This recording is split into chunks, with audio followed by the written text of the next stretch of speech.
owa Manchester City ne club ya Villa, then Sekamati Steven owa Liverpool, ne Saza Elia Buddu, ate n'omukulu gwe bayita Akantambirwa Rashid awagira club ya Vipers, ne club ya Arsenal. Matovu ali oyo awagira n'emisinde. So abagenda okubeera nga ate bayitamu olunaku olwaleero bagenda kwegatta ku bannaabwe 18 abamaze okubeera nga tebayitamu, era nga olunaku olwaleero ebibinja byonna ebya quarter finals ojja kubeera nga ate obitegeerera ddala bulungi mu kaseera kano. So gwali eyo nga wayitamu okuva ku round esooka awuliriza nnyo enteekateeka eno kubanga na group stages eza quarter finals zigenda kubeera nga tezitandika ku lunaku olw'Emmande, era ogenda kuba nga ozitegeerera ddala bulungi.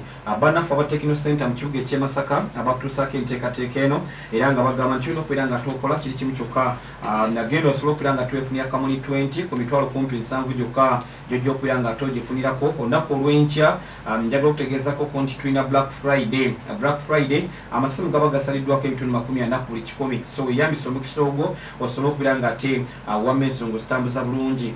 Tusali wali opposite ne Sesekoona, ojja okubeera nga totusanga oba ojja kuba ng'ogenda ku ttabi yaffe eddala erya Jeffrophones okulira bya Pharmacy, ojja kubeera nga totuukawo ensonga ozitambuze bulungi. Kale nno naawagala essimu ku kibanja mpola ojja kubeera nga togifuna butereevu, gwe jangu buzina ndagamuntu yo, then ne line empandiise mu mannya go osobola okubeera nga ate ensonga ozitambulisa ddala malidaadi saana. Be bannaffe abo aba Techno Center ojja kuba ng'okuba ku ssimu noti 751 800 00 noti 751 800 00 kusaba naffe aba Green Crop Fertilizer kyekigimusa ekiriko kyogenda okubeera nga toteeka mu nnimiro yo wamu osobola okubeera nga tonyumira obulamu, era nga mu kaseera kano abali mulimu kuteekateeka nnimiro zammwe. Kale nno beera omulimi aliko, beera omulimi ow'ettabbo, beera omulimi omutuufu ng'okozesa Green Crop Fertilizer mu kaseera kano, ensonga osobola okubeera nga ate ozitambuliza ddala bulungi. Gwalima ennyaanya, gwalima emmwanyi, gwalima ennaanansi, gwalima omuceere,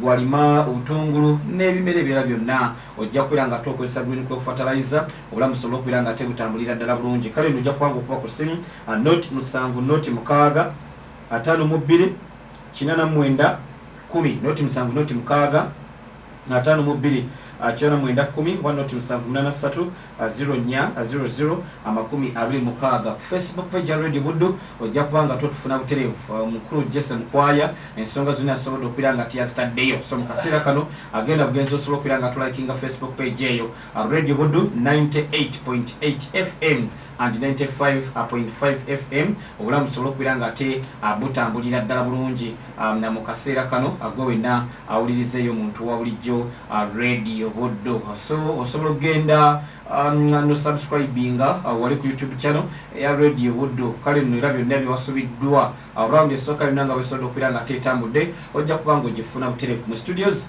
Yenze Tamukedde Mbalu Matoluna Dijuko wali, Sylvia Sabrina wali, Jesse Mkwaya wali, okussa Ndawula Albert mu byuma. Kamutwale wa Matoluna Dijuko atatutwale mu kitundu kino ekisooka eky'enteekateeka eno eya Nantamegwa. Sebo nkwaniriza. Nange nsanyusa okubalaba abasi. Amannya Manya Sekamati Steve Sanga netabye mu nteekateeka ya Nantamegwa. Owagira kirabuzi ki? Ndi musajja wa Liverpool ne Saza lya Buddu. Ovudde ludda wase. Aviridde mu Kisuna. Mpe baasa awo. Osobola sikyanga mwana. N'okyanga olonze eno. Sitagwa gyerondedde. Ekisaawa kino njagala okiweereza ekitiibwa. Ate ne baganda bange wali abalonda. Essaawa ya obudde bwa muno obumala kuggwayo mpozi ng'awanise. N'agamba kino kigaanye. So tusaba tutambule bulungi. Beera mukakkamu ojja biddamu teri kigaana. Tusimbudde. Kale musebe. Mpa amannya g'omutendesi wa NEC FC. Samusimbo.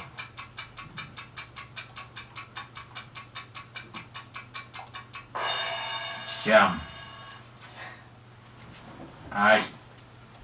Sewe Hussein Mbalango. Kamu. Mpa amannya ga Rare esooka okuvugibwa ku NRC kalenda ey'eggwanga erya Uganda. Jinja Rare.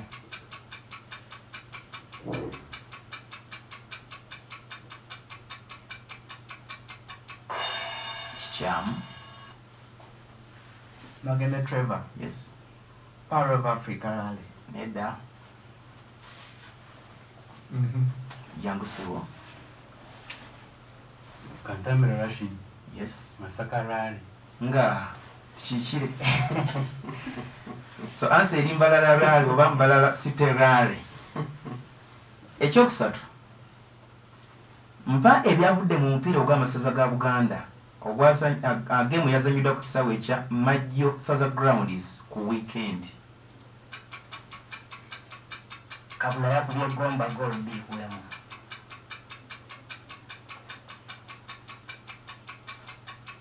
Cham. Tewali alonda. Buvuma yakoze maliri aga 2 ne Bulemeezi. Tutambule. Oba tulete ko ka chai. Balete ka chai. Gari. Oba ka chai ka wakafunye bulungi nnyo ddamu kino.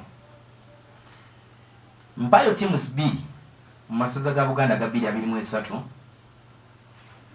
Esaze limu nga telinaba kukuba game yonna. Then esaze eddala nga telinaba kufuna buwanguzi oba nga telinaba kufuna win yonna mu pakeza masaza ez'omurundi guno.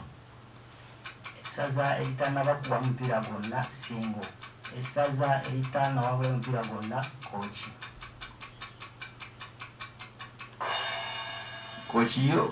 Coach bane ba coach aba era buli mwa bamanyi coach. Nechwera. Tubonye mpira abana coach bannaye. Sebo esaze itanda kuba mpira gonna yebuwekula ate eryaluzingayo mpira gonna ye coach. Neto kizimbu bulungi. Otabise. Ate omuntu abazo okulonda. Tumwa chance ya kubiri. Ani izamushiza turebe. Rashida Kantambe. Esaze itanaba kuba mu yebuwekula. Ate n'esaza erikubiddwa mu mpira y'okochi. Namuddeyo. Buwekula kituufu. Tanaba kuba mu game yonna. Naye ate coach mugiwaayidde. Coach obadde olina okungamba nti buwekula tanaba kuluzinga game yonna oba tanaba kuba mu game yonna wabula coach tanaba kuwangula omupiira gwonna. Bw'ongamba nti coach buli mupiira akubiddwa kitegeeza n'amaliri oba gye bazenga defeat. So mwena sigenda bawa. Damo ekisembayo. Mpakira apo. Omusambi Gift Fred gyasambiramu omupiira.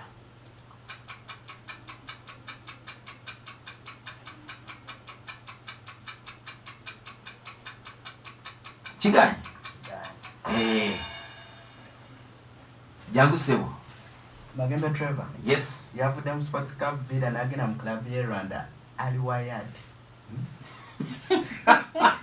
Okay. Chicham ali jangu. So Gift Fred yagenze mu timu ya Run Sport y'e Rwanda. Chicham. Ibaweddeyo. Ate nolinaye baddaze ku baatisa. N'enyiza omuwa okuseera nagwo ne kumulemerera. Naye yagenze mu Young Africans eggwanga lya Tanzania. Era tubale tuyimba nnyo abasambi abo wano buli kaseera. So n'okuyira ajja mu kateeba kutulabe ate ndinaddako.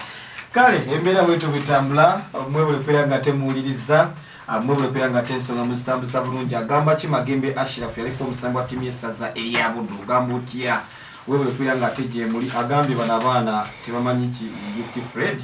By the way nze kyekibuuzo kikomye mulundi gwakubiri ekya Gift Fred akantambirwa nyeri baliwugira batya akantambirwa ate omushiija okuno nogirangiriza nankane yego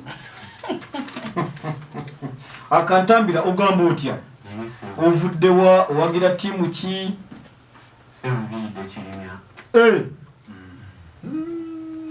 ontiisatiisa olwo ovudde kirimya mama namwe omumanyi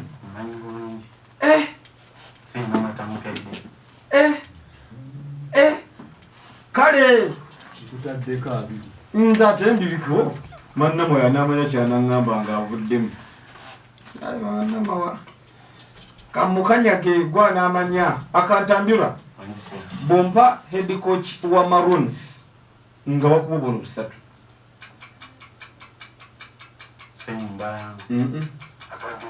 ekyo kyennyini kyakiwulidde. Maroons Football Club. Maroons ye mwami gwe bayita Muhammad Senfuma yabadde season ewedde ne season eno bamwongedde. Akantambirwa ati nogamba kyoli aha ogumire ogumire bamushishi ogumire ninki kale omusango gwe bayita Elvis Bwomono yakiddwa ku timu y'eggwanga lya Uganda asambira timu ki? You are right. Iwe mshisha no ozo kulimba bakuita Obiha. no biha. Iwe mshisha no biha. IBV Vestmania.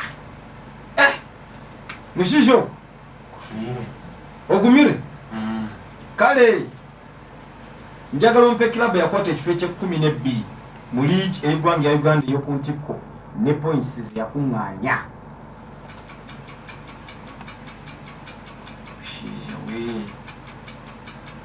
No biha. Mshisha we. Sema yali timu ya Gaddafi point asatu. Ali mimbi. Jangu. Magembe Trevor. Busoga United ne points asatu mu mukaaga. Yali Busoga kitufu ne points 28. Mshisha. Nze byamana mu kumenya tebinkwata ko. Nja kukanyaga odde yakone ebyokulya. Neto mganti nadde nkutayo. Kale mugambe Era kwali. wayiseyo n'omusibula n'omugamba ngenze maama nnama wakankukanyagira omuntu ono yobulayo bimeka si kimu nedda biringa bibiri omushiisha ongo ohulire nkale njagala ombulire tiimu y'essaza eryabuvuma erina points mmeka season eno? Ina points mwenda se.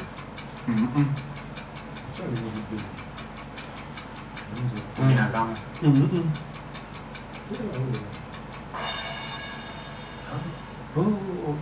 12 zerina 12 mmeka are we together? 12 bazira bato mushijo ku mulimo 12 ikali bwebanga 12 tugenze ku kyokutaano mulwale yakakomekerezebwa motoka z'empaka eyabadde wano ekalisizo ani yakuta ekifo ekyokusatu? Danga mbibi. Esinasa. Omushiijoko ati nagambire byataaha bona olugisebuguzi yakuta ekifo ekyokusatu mushiija ozaliiwedde eyo naye tondope wabannamawa nebaba kati esasidde omala yagala wakyala leero si wano bwannemye dda akakalulu tekaliwo ne famire yonna era kati ojja kusabako obululu wantu walala naye obwo famire yonna ojja kufunawo n'akamu mukulu amannya Magembe Trevor. oli mulangira Yesebo. kale sifuddeeyo owagira club ki? Sports Club Villa ne Man City. ate akajozi kakyako Kamuganda wange brother wange. Twato wakati nensalawo muteeke ku mubiri.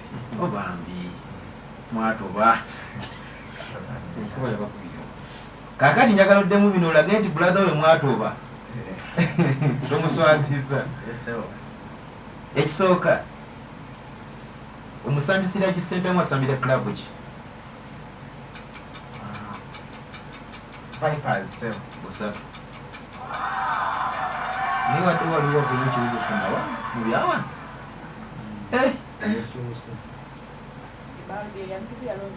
badde balonda bulonzi ono yasoose okuddamu ekibuuzo ekyokubiri mbulira ekifo kirabu ya Gaddafi kyamalira mu kampeyini ewedde ne points ze yakuŋŋaanya So yamaya mtu cha 18.26 byonna bifu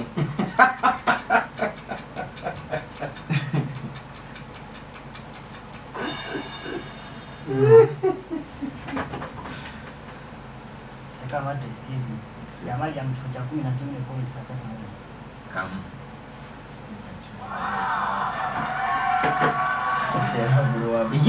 yesebo ekyokusatu Yes sir.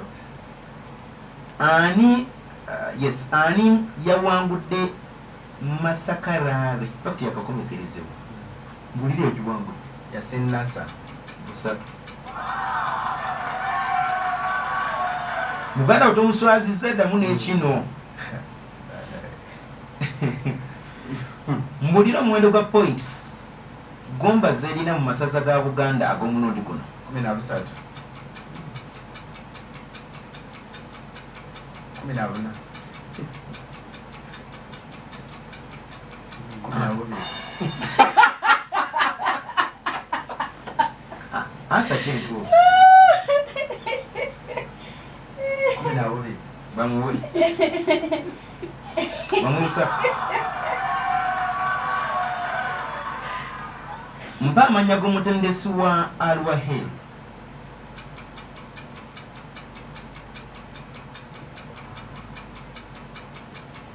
Okero Okechi.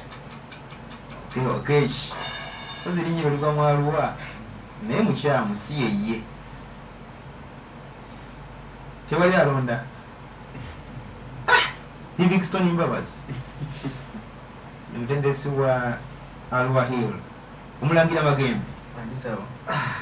omulala katule mu katebe ako Magembe ashiyafu abaddeko ng'akuwulira kyokka ekyewunyisa esaati gyayambadde kuliko erinnya lituva okubuuza wa eya gift Matovu Ali ogamba otya tolina ttabu maama Namawa ansindikidde akamesegi akatiisatiisa mbu akugobye ku kitundu alali kyalala kukungoba ku kitundu akantambira tongobya ku kitundu Matovu Ali ogamba otya tolina ttabu ki ekyakuwagiza emisinde wagenda okulaba nga omupya toguliimu Uganda era musinzo okumanyikibwa mu nsi yonna. ale bikundi Bikonda ani yali awangudde gold medal. Kuzino lweki omusipi gw'ensi yonna. Kyekutegeerebwa mu ensi emmanyi. twagana mubbulamu luguudo luno lwa express bigendedde wa paka eri agwanidde kale Matovu Ali njagala ombulira ni yawangula Kabalega Lwale ey'omulundi guno kuba gye tuyita Hoima Lwale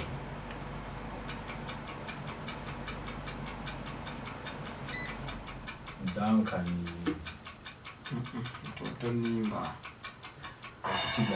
totonimba waliwo ngambye wano mbumbabuuza n'obukambwe Magembe Trevor. Sebukuzirwa na. tayo tuli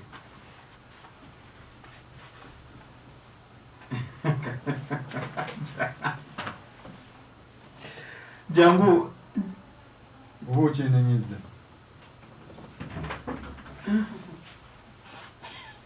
musiramu ddayo tuli jangu siwe yali Yasin Nasa. Yasin Nasa ye yawangula Kabalega Lwale Ali salamu alaikum Wa alaikum salaam. enkyalo akutaano jjuma yahe Inshallah. naye nze Mungu yaŋŋamba nkusiike ebibuuzo bino byonna Ndi mwetefutefu. oli mwetefutefu Bwekiri. Ismail Watenga omumanyi Essibu. bompakira bumwasambira nga bakuwa Ali mu Vipers. ali nedda ali salamu alaikum Wa alaikum salaam. na Magembe Trevor. You are ali mu Golden Arrows ey'eggwanga ya South Africa Matovu Essibu. ani mutenesi wa Mbarara City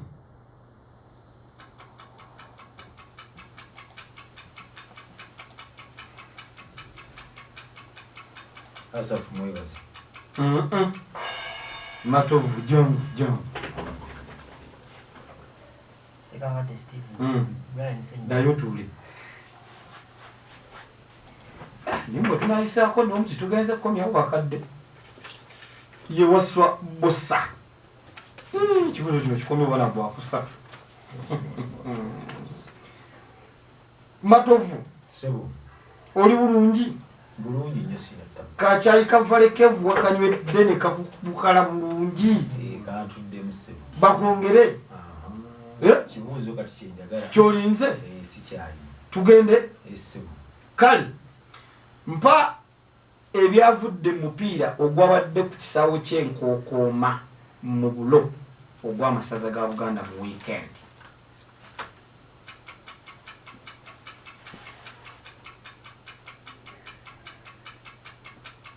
Tambala yagudde drone bugirire nayo nimba Matovu kozi tunini Matovu bloody basonyo teoli alunda jangu Tambala yagudde dro dayo tuli Butambala yakubiddwa Bugiriza adde 4-3 ali sebo kyekisembayo mpulira oba tukyuse ntulete emmere ya valekevu ni mwetifutifu kyonna kyoleeta kale eno first round baani mpa teams 2 ezikulembedde ekibinja kya Muganzirwazza mipiira egy'amasaza ga Buganda. tiimu y'amawokota bona 13 ne tiimu ya Gomba 11 ya aliba we kale embeera bwetyo bwetambula bukyali ku Radio Buddu ali akatebe akavuddemu ng'akamuukya n'ayita alina okukatuulamu nti jangu otule mu ntebe yo mu butereevu bwange nnyo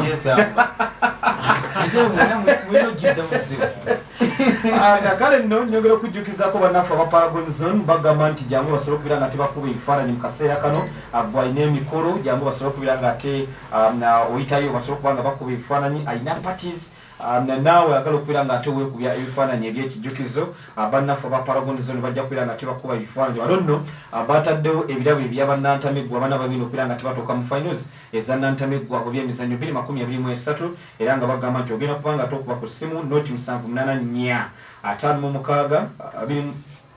56 27 84 noti 784 56 27 oba noti 753 76 05 92 ensonga zonna osobola okubeera nga tozitambuliza ddala bulungi. Then ne bannaffe aba Mabs Autoparts wali mu Nakayiba nabo basobola okubeera nga tebataddewo ekirabo eky'omuwanguzi ow'omwaka guno ogwa 2023 so bagamba nti gwalina emmotoka yo ennene agenda osobola okubeera nga ate weefunira spare yenna akwatagana ku mmotoka eyo bagenda okubeera nga tebakuyambako n'okufunira emmotoka oba ekozeeko oba mpya bajja kubeera nga tebakuyambako kosa na buli kimu ekikwatagana ku mmotoka oba nnene oba ntono wali ku Mabs Autoparts mu Nakayiba bajja kubeera nga ate bakuyambako. So gwe kyolina okubeera nga tokola osobola okuba nga togenda kuwali mu Nakayiba n'obuuza Mabs Autoparts amatabi ag'enjawulo weegali oba osobola okubeera nga tokuba ku ssimu noti 7 noti emu 54 75 07 noti 7 noti emu 54 75 07 be bannaffe abo aba Mabs Autoparts wali mu Nakayiba abagamba nti tayo ensonga zonna osobola okubeera nga tozitambuliza ddala bulungi. Tugenda kuba nga tuwumulamuuko then bwe tuva mu kuwumulamuuko tugenda kudda n'ebibuuzo okuva ku wali bw'eggwanga so tuva ku Radio Buddu radio ey'omuntu wa bulijjo.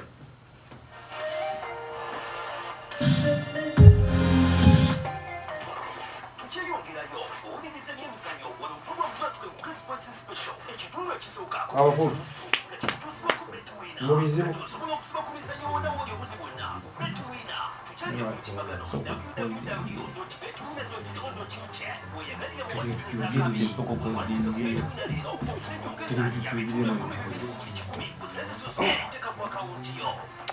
tetulina software posing lives tusobola tulina okwogera nabo